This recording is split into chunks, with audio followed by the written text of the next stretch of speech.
Nós estamos semana após semana seguindo Jesus enquanto Marcos conta a história dele. E o nosso alvo não é só ouvir as histórias, mas é que a gente mesmo se torne discípulo e seguidores, dando os mesmos passos, fazendo as mesmas escolhas. E a gente acompanha o drama daqueles que estavam seguindo Jesus lá, ao vivo. A gente viu que Jesus escolheu 12 para estarem perto dele, seguindo ele, não foi? E esses 12 acompanharam Jesus do mesmo jeito que a gente acompanhou, talvez até melhor, porque a gente está ouvindo as histórias que eles escreveram, há muitas outras que não foram escritas. Mas eles viram o poder de Jesus sobre a natureza, quando Jesus acalmou o vento e parou as ondas. Eles viram o poder de Jesus sobre o mal, quando ele expulsou o demônio de um homem que tinha uma legião de demônios. Eles viram o poder de Jesus sobre a morte, quando Jesus ressuscitou a filha de Jairo. E também sobre a doença, quando ele sarou uma mulher que há anos sofria de fluxo de sangue. Eles estão acompanhando Jesus multiplicando pães, Jesus fazendo tantos prodígios, e é claro, Jesus ensinando. Porque desde o começo do livro, o que Jesus mais faz é o quê? Ensinar. É ensinar, toda oportunidade é para ensinar. Mesmo assim, na semana passada, quando a gente leu o capítulo 8, versículo 21, Jesus perguntou assim para os discípulos, o sermão da semana passada terminou com essa pergunta ainda: vocês ainda não entendem? Mas vocês ainda não entendem? Jesus está perguntando. Não é uma pergunta retórica. Jesus está assustado porque, apesar de estarem seguindo ele há bastante tempo, eles ainda não compreenderam quem é Jesus e por que eles estão seguindo. Essa palavrinha ainda incomoda. Ainda não entende. E isso me deixa preocupado. Se eles que andaram tão pertinho de Jesus, comendo com Jesus, ouvindo Jesus, naquela altura não tinham entendido, será que nós que nos assentamos aqui para abrir a Bíblia e falar de seguir Jesus, estamos de fato entendendo o que isso significa? Se ele estivesse aqui perguntando, mas você não entendeu? Hoje nós vamos ter a oportunidade de entender o que significa ser discípulo de Jesus. Afinal de contas, o que é isso que a gente está tentando fazer, seguindo os passos dele, tentando ser como ele, tentando colocar em prática tudo o que ele ensinou? E antes da gente continuar, talvez a primeira lição que a gente deve aprender é a seguinte: para eu ser um discípulo de Jesus, a primeira coisa, nós precisamos descobrir quem é Jesus. Quem é Jesus? Quem é Jesus para você? Não precisa me responder, só pensar. Afinal de contas, quem ele é, o que ele faz e por que faz, ou por que fez? Essa pergunta vai aparecer no texto de hoje. Então vamos lá, Marcos capítulo 8, versículo 27 até o versículo 28, e nós vamos ver a resposta para essa pergunta: quem é Jesus? Vamos lá? Vocês me ajudam daquele jeito, né? Aonde está com a cor verde, vocês vêm para mim. Jesus e os seus discípulos dirigiram-se para os povoados nas proximidades de Cesareia de Filipe. No caminho, ele lhes perguntou: quem o povo diz que eu sou? Eles responderam: alguns dizem que és João Batista, outros Elias, e ainda outros profetas. A pergunta quem fez foi o próprio Jesus. Quem o povo está dizendo que eu sou? É essa a resposta que nós queremos. Quem é, afinal de contas?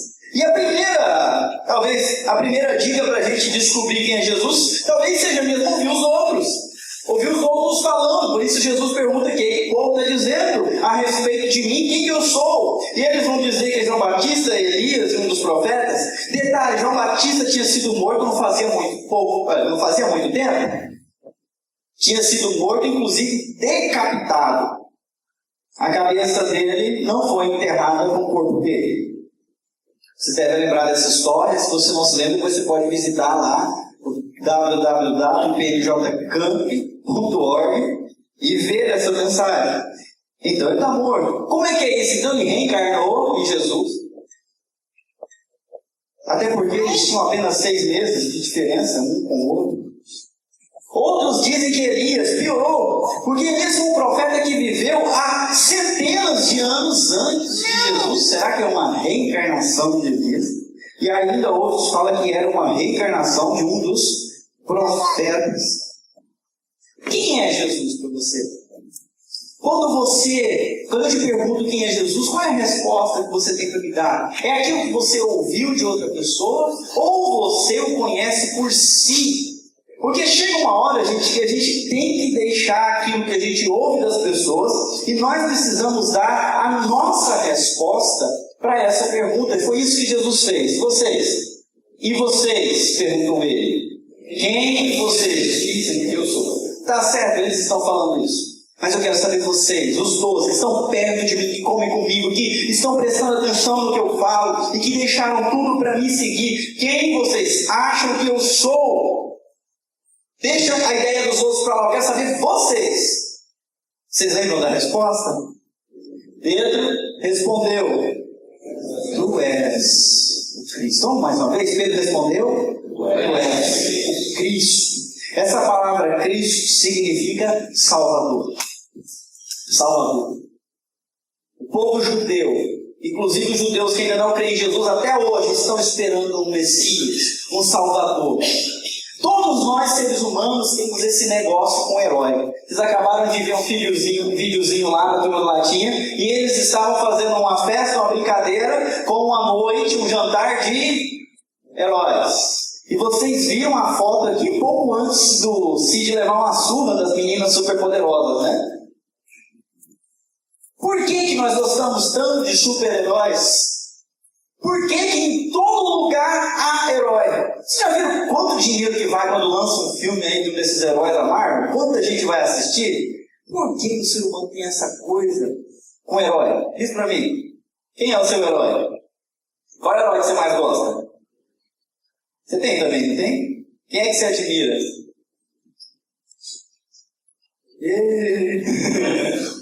Aqui no serviço social tem um professor que todo dia vem com uma camisa diferente. Um dia está com a camisa do Homem-Aranha, outro dia está com a camisa do Batman, outro dia está com a camisa do Lanterna Verde, outro dia... Ele gosta de todos.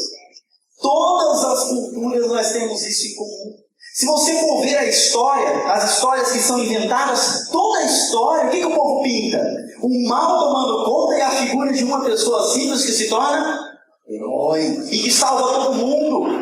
No nosso coração existe sempre um anseio por um herói, porque nós reconhecemos as nossas limitações e a gente sabe que a gente precisa de ajuda. Quando você está enfrentando as suas lutas sozinho, qual que é o anseio do seu coração? Pois se pelo menos alguém soubesse me ajudasse. Alguém que nem precisasse pedir. Não é? Alguém que aparecesse igual o Chapolin Colorado e falava... falasse, né? Como é que ele falava? Não, até fugiu. Não contava com a minha astúcia. E chega para ajudar, para resolver. Claro que ele nunca conseguia ajudar, de verdade. Mas como a gente gostaria que alguém aparecesse e desse conta do nosso problema. Os judeus estavam esperando, alguns estão esperando até hoje por um Salvador. Alguém que resolva, alguém que liberte, alguém que mostre o caminho, alguém que dê a direção, alguém que tenha as respostas. Alguém que tenha as respostas para os problemas. E da boca de Pedro, que representava os outros, Jesus ouviu a resposta certa. Você é o Salvador. Você é o enviado de Deus para resolver os problemas, para nos mostrar o caminho. Aquele que a gente estava esperando é você. Detalhe, quem que é esse cara? Ele é o Hércules? Superman? Quem que é ele? Não, ele é o carpinteiro. Ele é um carpinteiro, ele é uma pessoa comum. Ele nasceu pobre. Ele viveu uma vida comum no meio de gente comum. Num cantinho do mundo que chama-se Palestina hoje lá. Uma pessoa comum.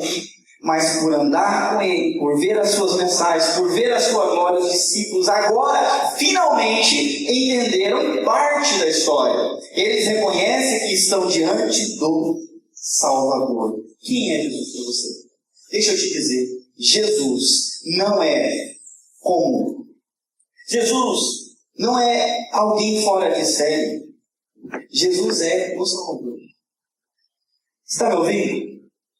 Alô? Jesus é o seu Salvador.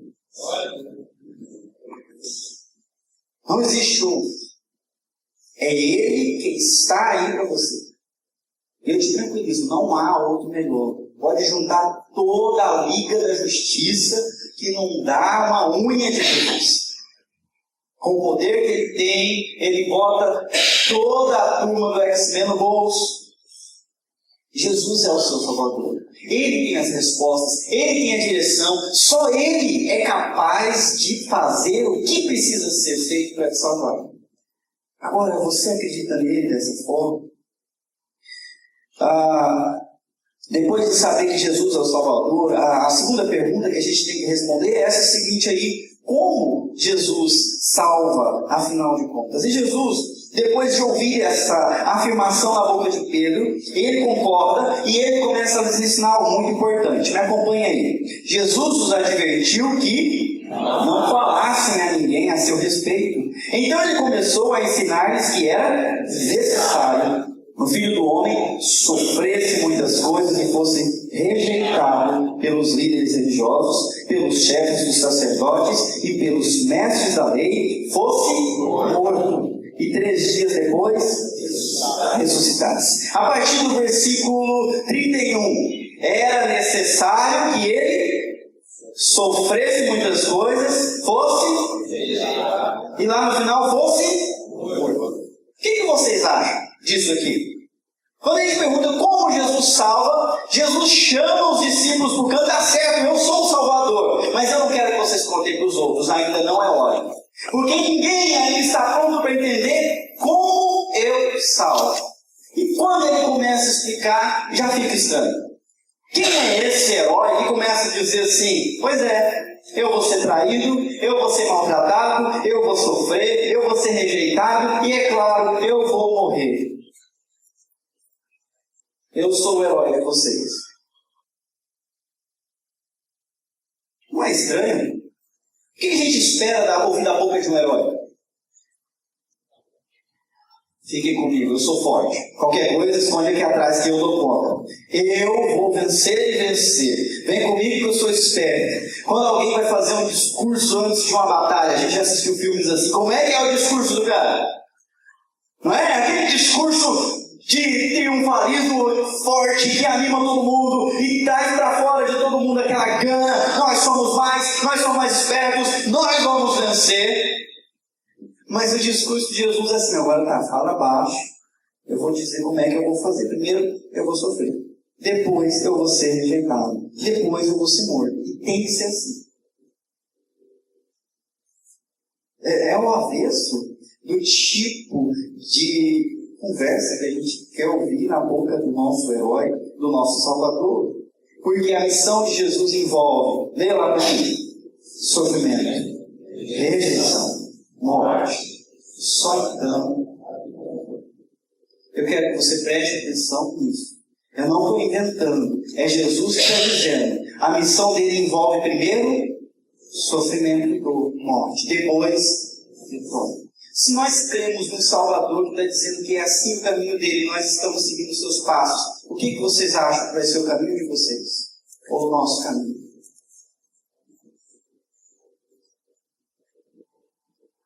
Eu estou falando isso, eu sei que eu estou indo contra o ensinamento de muitos pregadores por aí, que prometem para aquele que crê em Jesus vitória após vitória, triunfo após triunfo, bênção após bênção, glória após glória. Mas Jesus está dizendo no pé dos ouvidos dos discípulos: eu vou sofrer. Eu vou sofrer. Depois eu vou vencer. Isso é tão chocante, que apesar da gente ler tudo isso que a gente acabou de ler aqui, a palavra mais chocante em tudo isso aqui é qual? Eu até já vi vocês colocando numa cor diferente. Qual que é? Quantas vezes a gente ouviu de gente ressuscitando? Não é algo normal. Não é algo comum. Jesus fala: eu vou morrer, mas ele termina dizendo: eu vou ressuscitar. Isso é muito importante. Mas como ele falou de sofrimento o tempo todo, é interessante que os discípulos começaram a se perguntar: mas que boa notícia é essa? Que Salvador é esse? Que Evangelho é esse? Porque Jesus estava falando as coisas claramente. Vamos lá, ele falou claramente a esse respeito. Então, Pedro, chamando-o à parte, começou a Que história que é essa que o senhor vai sofrer? O senhor é o herói que a gente estava esperando? O que vai acontecer é o seguinte: nós vamos juntar mais e mais pessoas, vamos montar um exército fortíssimo. O senhor, com seu poder de mandar vento para mar, não vai ter ninguém contra a gente. Nós vamos vencer. E se alguém tentar um mal contra você, nós, os 12, nós vamos ser os seus guarda-costas. Nós pulamos na frente. Mas contigo não acontece nada. Vitória é certa. Gente, Pedro pegou Jesus pelo braço, trouxe no campo e começou a chamar a atenção de Jesus, dizendo: não, o que é isso? Eu tenho que ter um pouquinho mais de pena do Senhor. Não, que baixa estima é essa? Tem que acreditar no seu potencial. Chamando a atenção de Jesus. Que evangelho é esse, Jesus? Que boa notícia mais ruim essa que você vai sofrer? A gente deixou a nossa casa para te seguir, para sofrer? Para ver você morrer? Falei um mineirês lascado agora, ver você morrer. Vocês, Jesus, porém, voltou-se, olhou para os seus discípulos e repreendeu Pedro, dizendo: para trás de mim, Satanás, você não pensa nas coisas de Deus, mas nas dos homens. Ele repreendeu e foi repreendido. Não é acreditado, fala o que quer ou o que não quer? Chamou Jesus e repreendeu Jesus. Jesus também olhou para ele, olhou para os outros. Vocês estão entendendo? Deixa eu explicar melhor. Para com essa ideia. O que você está falando para mim não vem de Deus, vem de Satanás. Aquele que acabou de dizer: tu és o Salvador, não entende como é que Jesus salva. E está, nesse momento, tentando Jesus a abandonar o sofrimento, a não escolher o sofrimento, para escolher o caminho de vitória somente, de triunfo somente. Você não pensa nas coisas de Deus, mas nas dos homens. Eu acredito que, apesar de nós irmos ajuntando anos e anos na nossa lista de frequência à igreja, não é? Vamos lá. Quem tem menos de 5 anos de igreja, levanta a mão. Vocês vão assustar. Olha, fica olhando, fica olhando. Pode levantar mais alto, eu não vou falar o nome de vocês, não vou pedir para ficar em pé. Vocês viram? Ok. Quem tem mais de 5, levanta. Aliás, não vai dar certo. Quem tem menos de 10? Levanta a mão. Aí os outros que levantaram, tem que levantar de novo. Vamos lá. Quem tem menos de 15? Vai, continua os outros com a mão de pé. Vai entrando, gente. Tá fazendo as contas? Faz tempo, hein? Quem tem menos de 20? Vamos lá, 20 anos. Olha aí, já está enchendo todo mundo aí. Vocês querem ver que tem gente com 25? Quer ver quem tem 25 anos seguindo Jesus aí? Levanta a mão. Tiago, você é tão novinho, cara. Aliás, achava que você era novinho agora. Você ficou no mesmo time ali, da turminha ali, ó. Trocar você de lugar, viu? Essa igreja é uma igreja de gente velha de igreja. Já está ficando. E alguns para mim são carinha nova, eu vou fazer as contas, já deu 5 já. Anos somados à nossa história cristã. Será que nós estamos pensando agora do jeito de Deus? Ou continuamos pensando do jeito humano, influenciado por Satanás?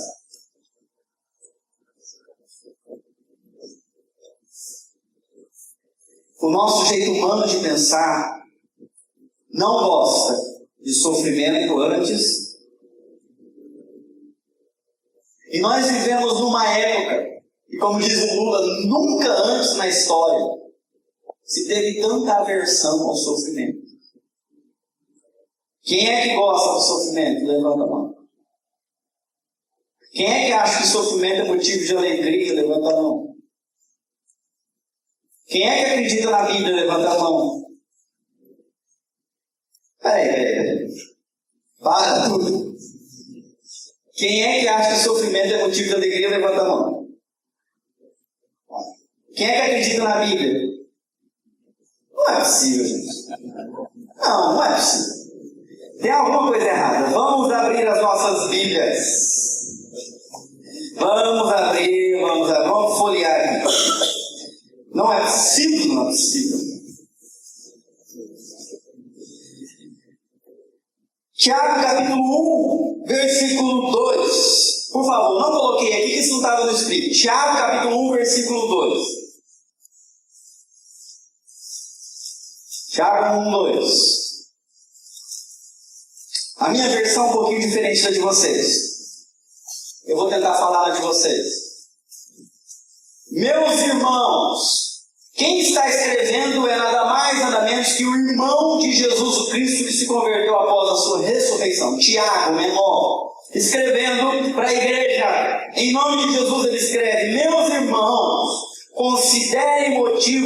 tende por motivo de grande alegria o passarem por diversas provações. É a Bíblia.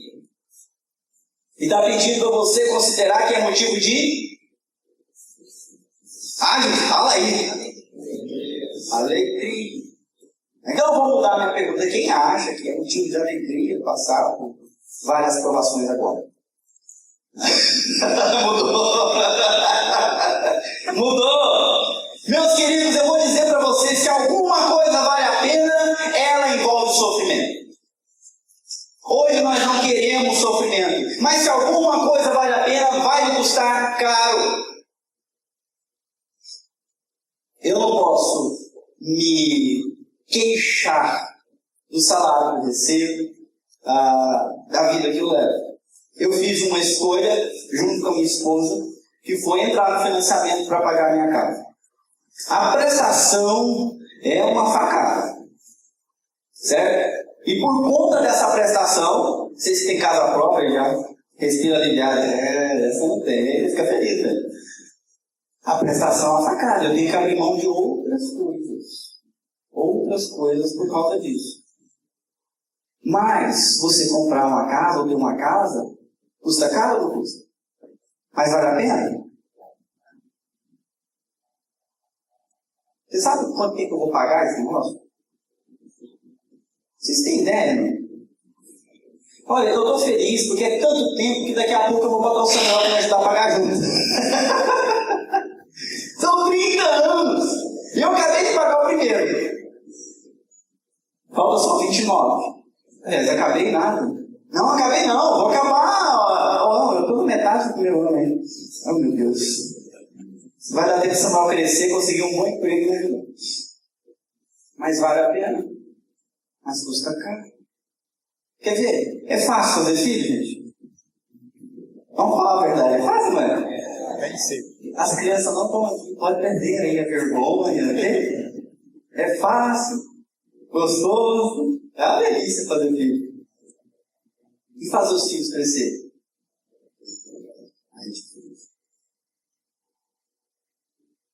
É fácil conseguir um emprego hoje? Sim ou não? Sim ou não? É fácil? Não é fácil. Tem gente que está oferecendo aí. Vai lá no jornal para você ver a lista de emprego. Vai lá no CEPAC para você ver um tanto de coisa. Agora a pergunta é fácil manter o emprego? Não, trabalhar muito. Tudo que é bom, que tem algum valor, custa sofrimento, custa dor. Custa trabalho, eu acho. Mas nós vivemos uma época que a gente quer as coisas fáceis demais. E quando as coisas começam a ficar difíceis, o que a gente faz? A gente desiste, a gente deixa pra lá. Eu tenho uma amizade que começou a dar muito problema, eu coloco lá no Facebook bem assim: cansei de tratar com prioridade, que me trata como... Nem sei a palavra. Se você não coloca isso no Facebook, nem se acredita, senão eu vou ficar bravo com você. Sabe o que você está dizendo? Tá difícil demais, não quero. Se a Carol falar isso para mim, gente, imagina. Não, pastor é muito complicado, eu quero casar com alguém agora que não é pastor. Oi? Isso é fácil, capitular é fácil, desistir é fácil. Nosso jeito humano de pensar não gosta de sofrimento antes da vitória. Mas vocês vão aprender junto comigo lendo que há necessidade de sofrermos. Então ele chamou a multidão e os discípulos e disse: se alguém quiser acompanhar-me, negue-se a si mesmo, tome a sua cruz e siga-me. Pois quem quiser salvar a sua vida a perderá, mas quem perder a vida por minha causa e pelo Evangelho a salvará. A salvará. Jesus está sendo muito claro, muito claro. A vida cristã envolve sofrimento. Eu não vou mentir para você.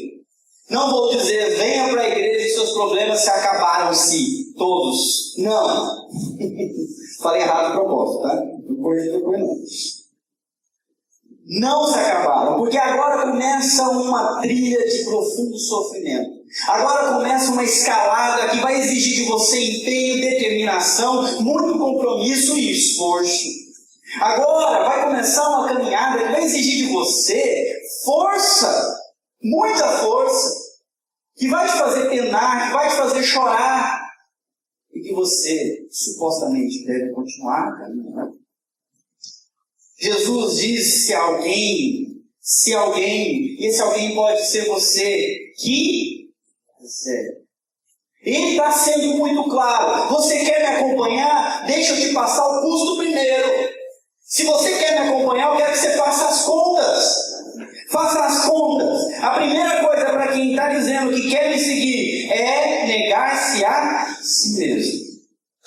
A partir desse momento, o que eu quero você faz. E se o que eu quero não é o que você quer, então qual que você vai fazer? O que eu quero. Negar-se a si mesmo é dizer não para si, para poder dizer sim para outra pessoa, no caso Jesus. Quem é casado sabe que esse negócio de negar-se a si mesmo é o segredo para o casamento continuar, não é? É ou não é? Cadê a mulherada? É? Eu pergunto para os homens também, é ou não? É. Olha, eu não estou querendo causar briga entre vocês, não. Mas que E se a gente não se negar pelo bem do outro, não tem acordo. Ninguém consegue servir a si próprio e ao outro ao mesmo tempo. Às vezes não bate. As duas vontades são distintas. E eu preciso aprender a ter a hombridade, a maturidade para negar a mim mesmo por um bem maior. Nosso coração é vaidoso. O nosso coração quer as coisas do seu jeito. Da onde que vem as brigas que acontecem pra gente? Como é que começa uma briga lá na sua casa? Por favor, lembre da última. Como é que começa a briga lá na sua casa? Lembrou? O que aconteceu?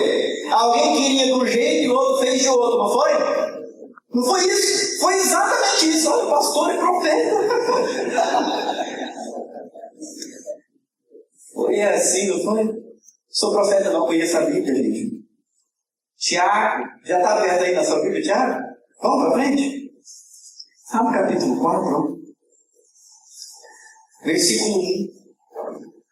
Perguntinha: de onde vêm as guerras e contendas, brigas, gritarias, confusões que há entre vocês? Não vem das paixões que guerreiam dentro de vocês, como é que o nome diz? Vaidades, desejos. Vocês cobiçam coisas e não as têm, matam, invejam, mas não conseguem obter o que desejam. Vocês vivem a lutar e fazer guerras, não têm porque não pedem, e quando pedem, não recebem, pois pedem por motivos errados, para gastar nos seus prazeres. Tudo quanto é briga nasce dessa nossa vaidade de querer as coisas do nosso jeito, de não querer negar a nós o jeito que a gente quer, o sonho que a gente tem, a expectativa que a gente criou, e aí briga, confusão, intriga, porque o outro também tem os seus desejos, as suas vontades, e quer que todo mundo viva para lhe fazer feliz. Temos solteiros aqui na igreja hoje? Tem? Levanta a mão, por favor, só para eu saber. Você sabe o segredo para um casamento feliz? Sabe, irmão? Se vocês pretenderem casar, claro, né? O segredo é fazer o outro feliz. Você tem que esquecer essa história de eu preciso ser feliz e fulano tem que me ajudar. Não vai funcionar. Você precisa casar para fazer ele feliz. Agora vai a dica de ouro. Captou? Procure alguém que queira te fazer feliz, senão vai ser triste. Você trabalha e o outro só recebe. Você se esforça, o outro só Tem gente que já experimentou isso aqui. Né? Quem caminhou por esse caminho, alerte as crianças, alerte os adolescentes, alerte os jovens. Olha, cuidado como é que você entra no relacionamento. Se você entra para satisfação sua e quer que o outro seja o seu servo para te satisfazer, está errado. Está errado. Não é essa a ideia. Para quem está casado, sabe como é que você fica irritado com a sua esposa, com o seu marido? É justamente por causa do quê? Ele não está te fazendo? Então, está pensando errado. O que Jesus fala a respeito disso? Aquilo que você quer que seja feito para você, você deve fazer para o outro. Você quer que ele te faça feliz? Quer? Quer mesmo? É verdade. Então faz o que você faria por você para ele. Para ela. Sempre é negar assim. Jesus diz isso. E ainda diz mais. Além de negar-se a si mesmo, tome a sua cruz. Tome a sua cruz. Naquela época, a morte mais terrível que existia era a morte por crucificação. E era comum, quando a pessoa era condenada à morte por cruz, ela sair da prisão carregando uma parte da cruz. E carregando ela por toda a cidade, diante de toda a população. Ele estava carregando o pedaço carregando onde ele seria dependurado daí a algumas horas. Os soldados estavam lá para garantir que ele carregaria. Ele estaria carregando o instrumento da sua própria morte. Se alguém lhe obriga a carregar uma cruz aonde você vai ser colocado, você sabe que vai morrer, mas tem que carregar a cruz. O que vocês acham dessa ideia? Gente, por favor, me ajuda. O que você acha dessa ideia? Você sabe que vai morrer e ainda tem que carregar sua cruz. O que você fala pro cara? Mata de uma vez. Não é não? Você mata de uma vez. Eu não vou levar nada não. Tá achando o quê? Vai me matar? Você quer que eu carregue a sua cruz? Carrega você. Vamos matar agora. Vou matar sozinho. Mas não carrega. E Jesus está dizendo bem assim, gente, é uma imagem que todos eles tinham. A única honra que aquele que estava indo para a morte tinha era justamente carregar a sua cruz. Levantar o queijo, colocar a cruz nas costas e levar. Caráter de frente. Quando Jesus levantou, depois daquela oração que ele suou gotas de sangue, que ele orava assim, Pai, se possível, passa de mim esse cálice, mas não seja feita a minha vontade, mas a sua. Quando ele levantou, ele sabia que tinha que ser a do Pai era quem morria. Quantas vezes a gente vê olhando para trás ou querendo entregar a cruz para outra pessoa? Diga para mim. Um passo depois do outro, Jesus carregou a sua cruz. Até chegar no monte, onde ele seria crucificado. E ele está dizendo com muita clareza, quem quer me seguir? Primeiro precisa negar a si mesmo, segundo precisa tomar a sua cruz. Eu sei que alguns vão dizer, é a minha cruz, pastor, eu carrego ela todo dia. Eu carrego. Aquele marido deu uma cruz para mim. Deixa eu dizer, a cruz do marido, o marido aí carrega a cruz dele, você carrega a sua. A cruz não é outra pessoa, tá bom? A cruz é um instrumento da sua própria morte. É você que carrega. Eu vou tentar explicar isso melhor. Antes de conhecer Jesus, você estava morto com seus delitos e pecados.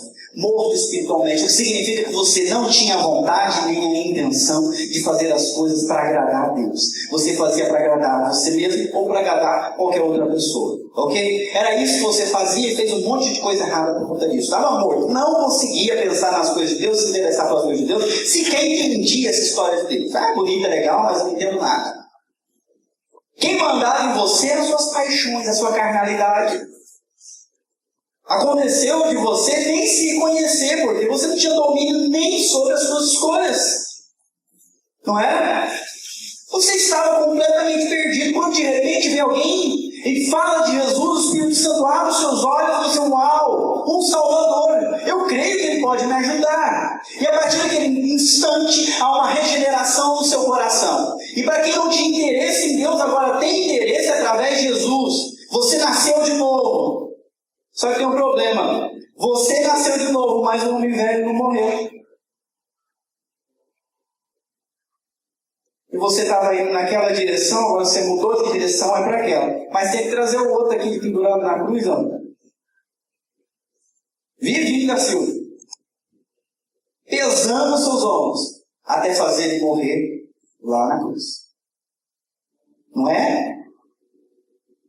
Não é essa luta que você enfrenta dia após dia, a velha natureza querendo tomar as contas, querendo te botar você na cruz e sair caminhando para o outro lado de novo, da lama, para o pecado, para o descontrole, para o inferno. Não há outra opção. Uma vez que você escolheu esse caminho, por mais duro que seja, é um passo após o outro em direção à morte do eu.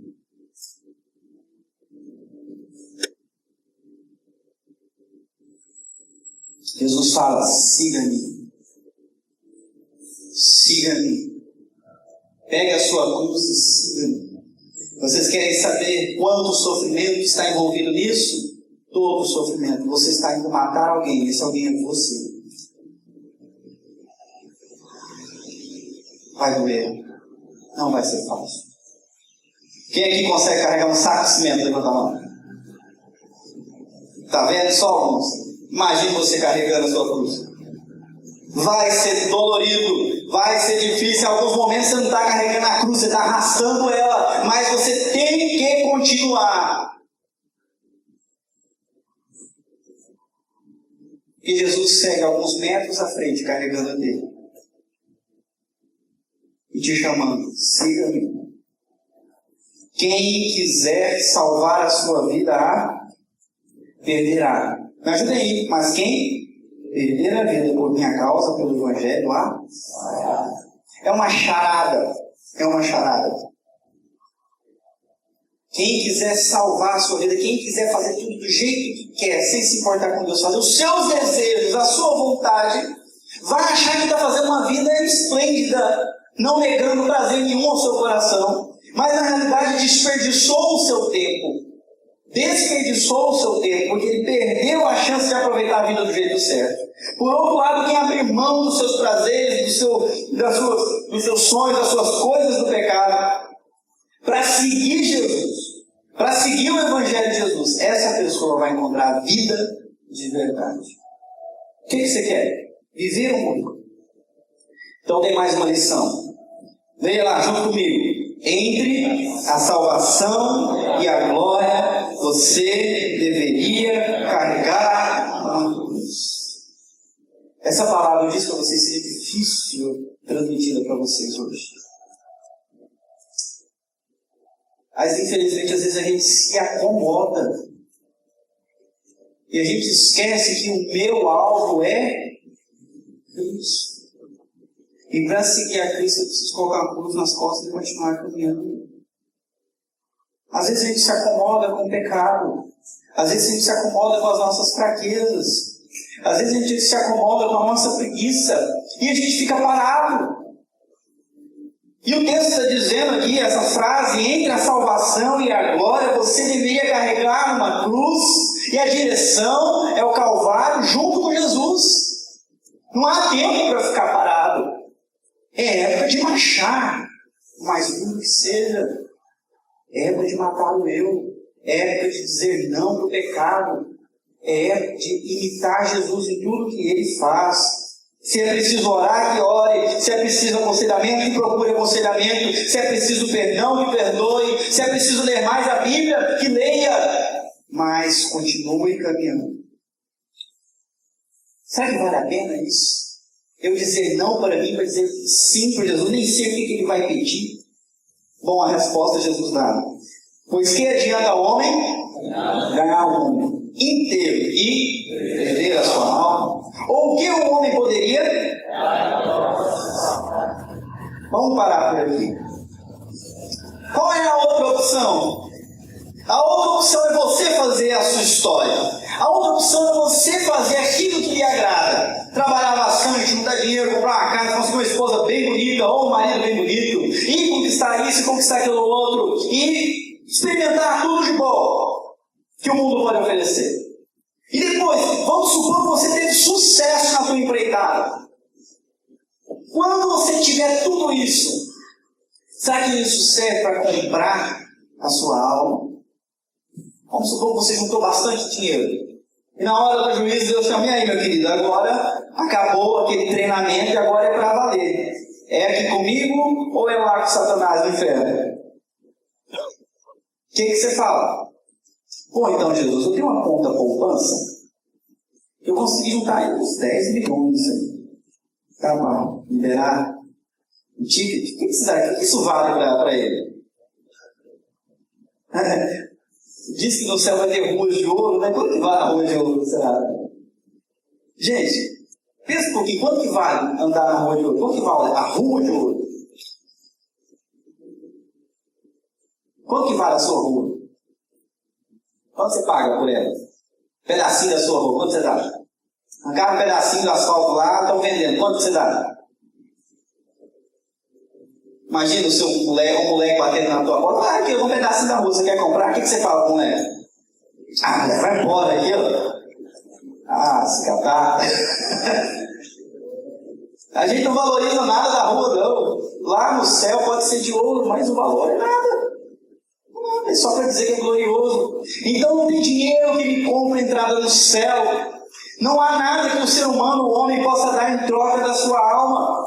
E ele está dizendo: se alguém, vocês me ajudem, se envergonhar de mim e das minhas palavras nesta nação adúltera e pecadora, o Filho do Homem se dele quando vier na glória de seu Pai com os santos anjos. Jesus usa a palavra envergonhar. Tem gente que acha que é um escândalo eu trocar tudo de bom que o mundo oferece para amar e seguir Jesus. É um desperdício de tempo, é um desperdício de prazer, é um desperdício de possibilidades. Tudo que eu posso fazer por Jesus parece que não vale a pena, trocando tanta coisa por uma coisinha só. Fica com vergonha de fazer isso. O que vai acontecer? Jesus também está se envergonhando. Quem se envergonha de Jesus tem companhia. Jesus fala: nesta geração adúltera e pecadora. Quem discipula Jesus e faz essa escolha louca, mas acertada, também tem companhia. Vai estar na glória com o Pai e com os... O que você prefere estar? Vamos pensar desse jeito. O que você preferiria estar depois quando Deus voltar? Com o Pai, com os santos anjos ou com a geração adúltera e pecadora? Tá fácil, né? Tá fácil. Eu gostei dessa expressão, geração adúltera e pecadora. Porque ela engloba todo mundo, é uma geração. E nós fazemos parte dessa geração. E essa palavra adúltera é muito forte, é forte por propósito. Imagine vocês, os homens vão ter que fazer uma extrema força para entender isso aqui agora. Imagine que você é uma noiva. Ih, pastor, papo ruim, né? Mas a Bíblia às vezes pinta o povo de Deus e a igreja como uma. Então, homens, por favor, façam um esforço imenso, tá? Para se imaginar como uma noiva. Mas não se imagine como uma noiva bonitona e decente, não. Se imagine como uma noiva que não presta. Uma mulher que não presta. Consegue imaginar uma mulher que não presta? Conseguiu? Uma mulher que não presta. Essa mulher não presta, mas alguém de fina estirpe, de pura nobreza, começa a se interessar por ela. E amar essa mulher que não presta com um amor incondicional.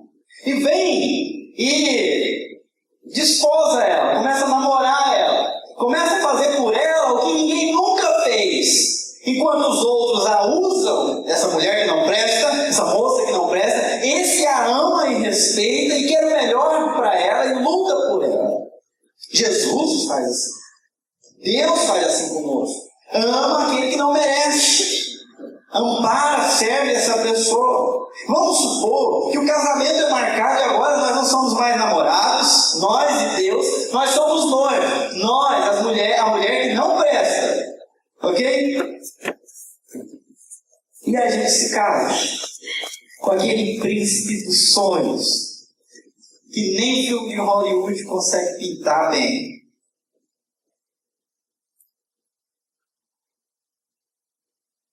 Vale a pena trocar o amor de um príncipe por uma aventura?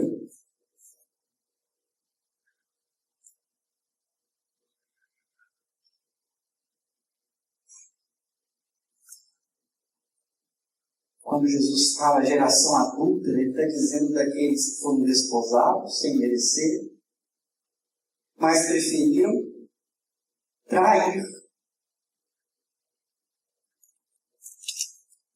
Trair o compromisso, trair o amor, trair a fidelidade. O que vocês acham? A felicidade para essa moça? Eu, às vezes, entro bastante na internet e vejo algumas notícias aí, nessas que aparecem em Yahoo e tudo mais. E o cara publicou um vídeo assustador. No dia do casamento, ele, como amigo do noivo, flagrou a noiva no escurinho, com o amasso, com o garçom, na festa de casamento dele. O melhor amigo dele. Ele chega com a câmera do celular em cima dela e fala o nome dela. Fulano, o que está acontecendo aqui? É em inglês. O que está acontecendo aqui? O que vocês acham? Há felicidade para ela?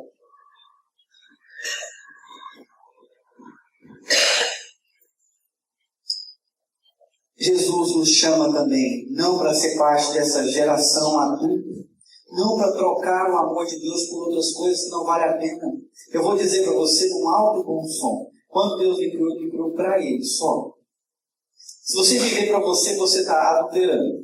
Se você viver para o seu marido, você está adulterando. Se você viver para um sonho qualquer, você está adulterando. Você só vai encontrar felicidade amando aquele que te amou. Deixa eu ser mais preciso. Você deve amar sobre todas as coisas a quem? A Jesus. Você deve lutar todo dia pela felicidade de quem? Jesus. Isso significa que você vai negar-se a si mesmo para fazer-te feliz. Eu queria convidar você a entender que a verdadeira felicidade e realização está somente em Jesus. Hoje é o dia de você pensar nisso. Você quer isso? Você quer seguir Jesus? Você quer descobrir essa felicidade sem fim? Não olhe para o lado, olhe para Ele. Meu alvo é Jesus. Meu alvo é Jesus. Meu alvo é Jesus. Meu alvo é Jesus. Eu queria convidar aquele que nos visita a pensar um pouquinho. Todo dia as tentações vêm e nos chamam. Todo dia vem o tentador, nos chama. E todo dia a gente tem a oportunidade de dizer: eu escolho Deus. Eu escolho ser fiel a Deus. Eu escolho carregar por mais uns metros a minha cruz para poder seguir Jesus e ser fiel a Deus. Eu vou agora. Queria que você prestasse atenção na letra dessa canção. Se porventura você nunca entregou a tua vida para Jesus, você pode fazer isso nesse instante. Fala: eu escolho Jesus. Eu aceito o que Ele fez por mim. Se você já está seguindo Jesus como os discípulos, eu quero que você entenda: entre a sua salvação e a glória lá no céu, é tempo de sofrimento, é tempo de carregar uma cruz. Eu nasci pra te chamar de Deus. Eu nasci pra te chamar de Pai. E andar do seu lado. Senhor, desde o ventre da minha mãe, eu sou povo exclusivo seu. Eu sou abençoado.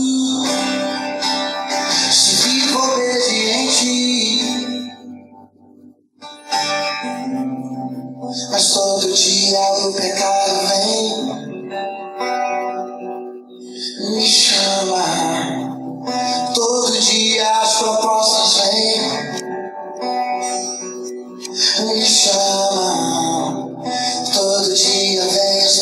corações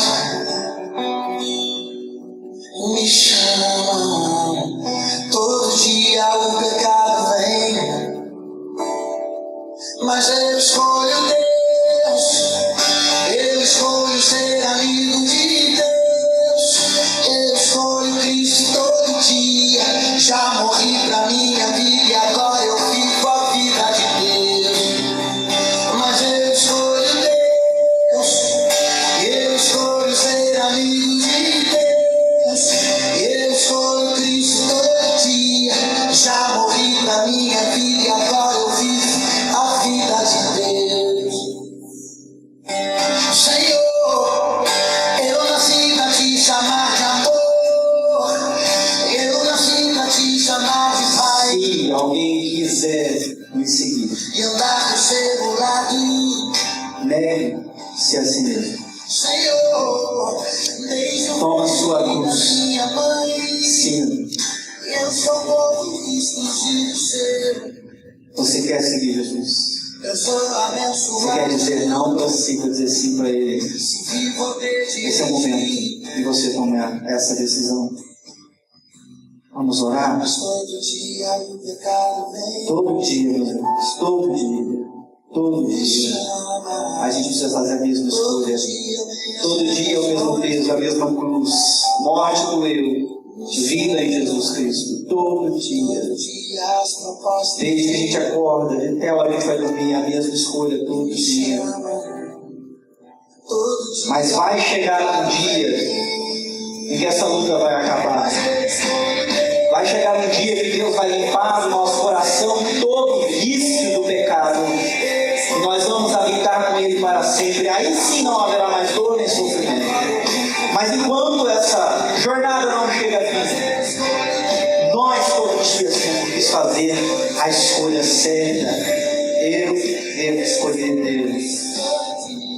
Vamos orar.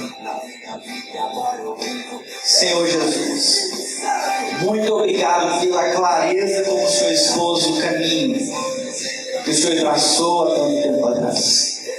Muito obrigado porque o Senhor não nos ilude com mentiras vazias, com promessas que não existem. O Senhor disse que se alguém quiser te seguir, iria carregar ao longo do caminho a sua cruz. Isso é real. E ao avaliar, Deus, as opções,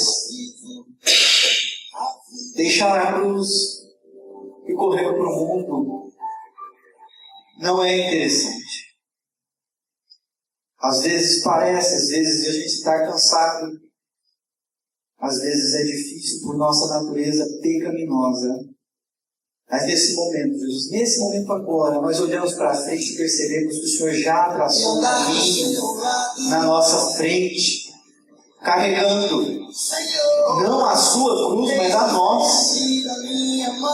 Nossa dor, nosso pecado para nos dar a vitória. E eu olhando para cada passo que o Senhor deu, para cada escolha de abnegação, de sacrifício que o Senhor fez, é que nós queremos nos inspirar para dar também os nossos passos. Nós queremos dizer como o apóstolo Paulo, queremos nos conformar contigo na sua morte, na sua dor e na sua morte, para algum dia também nos conformarmos em ressurreição junto contigo. Dá-nos força, Senhor, para fazer a escolha certa todo dia, quantas vezes forem necessárias. Eu oro principalmente por aqueles que estão no começo da sua fé, aqueles que, como nós hoje, estão completamente apaixonados por Jesus, impressionados com a sua sabedoria, impressionados com o seu poder, e hoje ouvem ele falando que o seu caminho é de dor e sofrimento. E, consequentemente, eles começam a pensar: será que eu vou dar conta de caminhar esse caminho? Será que eu devo escolher andar no caminho de Jesus Cristo, me comprometer com a igreja dele? Senhor, que eles percebam que a recompensa do outro lado é infinitamente melhor. Dê o reconhecimento aqui fora. A felicidade que há em ti, a verdadeira felicidade, ainda que o preço seja alto. Ajuda-nos, Deus, também os velhos na fé. Nós que temos esquecido de carregar nossa cruz.